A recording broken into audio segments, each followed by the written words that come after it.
How to know if someone has saved your phone number on WhatsApp.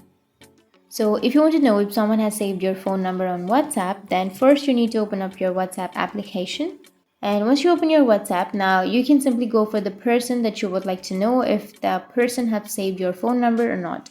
So for example, if I choose a person, once you choose the person, now you can go for the upper left, which has that profile option. Tap on that profile, and here if you have no profile, or if you have this no profile photo, then it means that the person has not saved your number yet. So there might be a 90% or there might be more than 90% chance that the person has not saved your phone number on WhatsApp. So that's the only way to know, and without that we don't have any other option to know if someone has saved your phone number or not. And if you have any questions, feel free to comment below. Thanks for watching.